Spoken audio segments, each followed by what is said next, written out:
Hallo, Webmagazin heute auf dem Yahoo Hack Europe hier in London. Bei mir sind der Rossiter von Yahoo und der Bruno Fernandez Ruiz. Excuse me, Bruno. First of all, I'd like you guys, thanks for talking to us, and I'd like you guys to introduce yourselves to your viewers, please.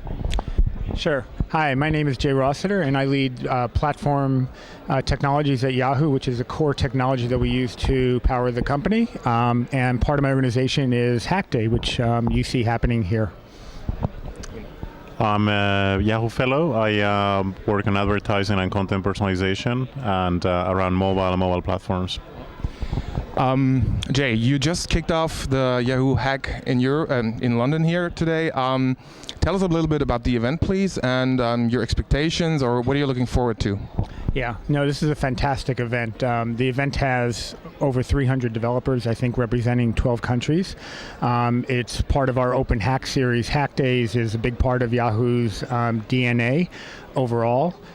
We have it internally, and huge excitement. And then these external ones that invite developers from around the world to participate. And the idea is that we ask developers to come and basically innovate, bring their creative minds, collaborate with folks, and see what they can actually produce. And it's amazing what people produce. It's just such an exciting thing to have happen. And we're glad to be able to host this and interact with folks on this. Jay, you're leading the team that has built one of the largest private clouds. Can you tell us a little bit more about this, and how important is the cloud business for Yahoo, and how important is it also from the perspective of consumers, of course, and also maybe what are the benefits for the B2B sector for your cloud business? No, sure. We have one of the largest private clouds in the world, and if you think about it, to be able to power Yahoo's products worldwide requires an incredible amount of technology. Just think the amount of data that actually has to pass through those systems and the amount of information we have to be able to serve up worldwide to power our experiences.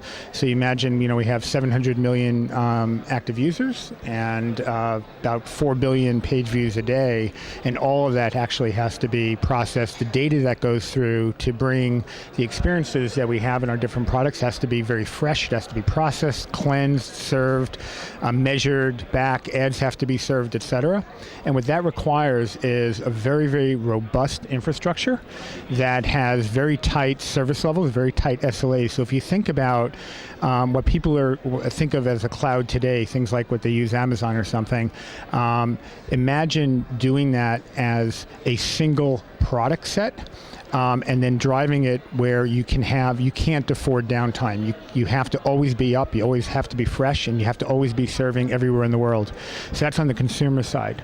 If you think about it from B2B, I think the biggest point there is that we make most of our money through advertising.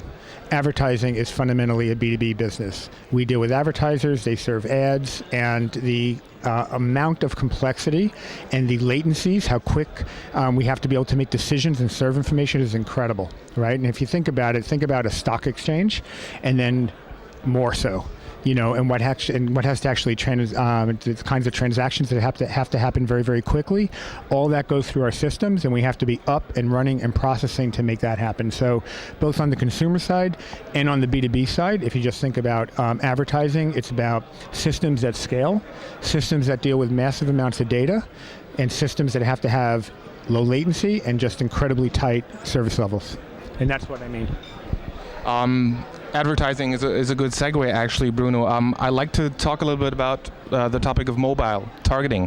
What exactly is Yahoo doing in this area, and what progress has been made there in the last couple of years, and what do you see on the horizon for mobile targeting? Yeah, so it's actually it's not mobile targeting by itself. It's around everything around personalized advertising. It's a realization that when you're in the web, when you look at things, it's like the ad and the content don't really relate to each other. But when you go mobile, the typical thing is you pull your mobile and you tell people, hey, here's my mobile. But you show something on your mobile, you don't actually hand over the mobile, what actually in a PC you do. So the notion that the most personalized advertising, the most personalized experience has to be a mobile phone, and whereas in the web you can get away without actually having to maybe personalize as much the ads, you can just target them On mobile, things are different. So we've seen things like location, that people thought location-based service and location as a way to target an audience on mobile is not necessarily what users want. The actual response to location-based targeting is good, but it's not excellent. Things like age, gender, and taking into account your intent to buy or your interests are actually way more interesting. And the response that you actually see in terms of click-through rates or conversion rates for advertisers are more interesting. This will also take into account things like conversions, offline conversions. We actually know you went to a store, you did a purchase, we can actually correlate it to your online activity and start selling that, offering that to an advertiser to buy that audience. That's a much more targeted signal that on mobile is way more efficient. What technologies is Yahoo right now using to give a good mobile targeting experience? For us, whether it's mobile or it's not mobile right now, it really doesn't matter. What we use is essentially Hadoop at extremely large scale. At Yahoo, we're basically the first and foremost consumers of the grid. What we call Hadoop is the cluster of Hadoop nodes. We consume things like 21 billion events per day that we crack, and to create these segments, we basically score people against which segments do they qualify for, right? Are they high purchases, high net worth individuals? Are they moms between 35 and 45?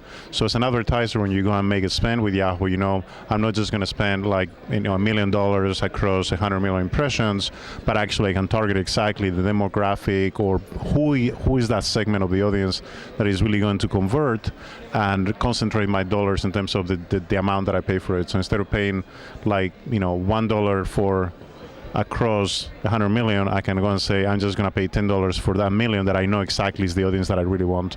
And all of that is really a lot of computation in the back using Hadoop. Let's get back to the bigger picture. Mobile is getting more and more important, of course. Jay, can you elaborate a little bit on the importance of mobile in the big picture for Yahoo, and all the efforts made there by Yahoo in this sector? Yeah, sure. So in my, mobile is where much of the world is moving, obviously, connected devices. And, our whole goal is to be to delight our consumers wherever they want to consume from. So mobile is where a lot of that action is happening. So for us, it's incredibly, incredibly important that we reach consumers and we give them the kind of experiences that are personalized and they really want to use. So overall, a major deal. What we're doing is we have a major investment in mobile, and a lot of that is actually here in London. And the idea is to bring out world-class experience after experience after experience in mobile, and then allow users to enjoy Yahoo on mobile, also on desktop and other places, and have all those experiences made possible. First class on mobile because of the demands that are in that environment. You can see that with some of the quality apps that we brought out, like the recent weather app. I don't know if you've seen that, but I would encourage you to download. It's actually very cool, right? It's very cool. That's the kind of quality we're looking for across the board, right? So we want to hit users with that. And then also just conceptually, the idea is that we have our data in the cloud, but we actually allow you to experience it in the way you want to experience it on the device, and then give it and then present on the device the kind of experience that's appropriate to the device that you're actually using. So on mobile, there's a form factor, there's a certain quality that's expected, and that's the kind of experience we're bringing to consumers. Still mobile. Now talking about mobile publishing tools Yahoo is offering. You guys have a set of cross-platform programming and publishing technologies called Cocktails. Can you tell our viewers a little bit about what Cocktails is, what it's meant for, and maybe give some examples of what developers can realize with these tools? Yeah, so Cocktails is essentially a realization that on development on the web and a mobile web and on applications at some point have to converge around a language, and that language is JavaScript. So there are always going to be use cases where Objective-C and Android are the right things to do because of CPU, memory management issues. But across the board, a lot of use cases where you actually can use JavaScript, and you should use JavaScript because at the end of the day, mail bodies are web pages, news are web pages, and pretty much everything that you do in an app, at some point you're going to have to instantiate a web view. So what we did with Cocktails is realize JavaScript is a first-class programming language for mobile as well as for web. and build a number of tools around packaging, release management, testing, continuous integration, as well as frameworks and libraries like Mojito and YUI that together create an ecosystem of tools. As a JavaScript developer, you can be generally productive doing either pure web, mobile web, or app development. You mentioned Mojito. Can you explain what exactly Mojito is in this context of Cocktails? So Mojito is the app framework within Cocktails. Basically, it's a mobile view controller framework that allows you to write JavaScript code that will run normally on the client. But if it cannot run on the client, we can actually you can decide as a developer which part of the code you want to also run on the server side through Node.js. You mentioned the weather app already. Was Cocktails or Cocktails technology also used in the development of this app? No, Cocktails is an Objective-C application. We talked a little bit about HTML5 before and the pros and cons and the seems like an everlasting question of native or HTML5. What's your opinion, and do you see one of the two technologies gaining more ground in the future, or is it always a question of what is the use case and then you decide which technology you apply? I think it's a bit of both. There's no silver bullet, right? So there are always things you're going to have to go and do in Objective-C, like some of the animation features that you see in the weather app to make it really smooth and immediate to run are things that work better on Objective-C than they do in web. There are things like instantiated web views, still a bit slow. Having many web views running on Android is very expensive. So at some point, the web, yes, might become that platform of choice. I'm pretty sure it will. The question is whether that is a year or 2 years or 5 years away.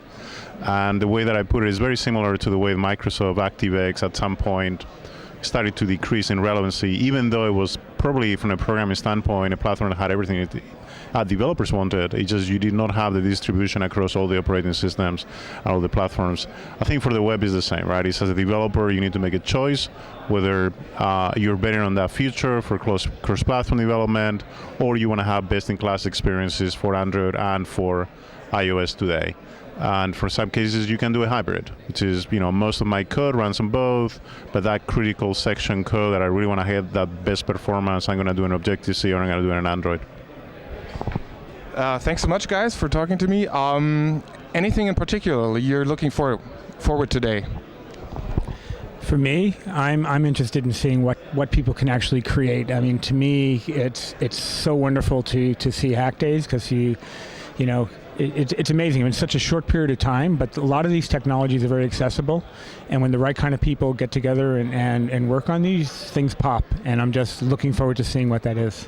I think both of you guys are in the jury tomorrow, so you'll see all the results firsthand. Looking forward to that too, and good luck, and have a nice hack.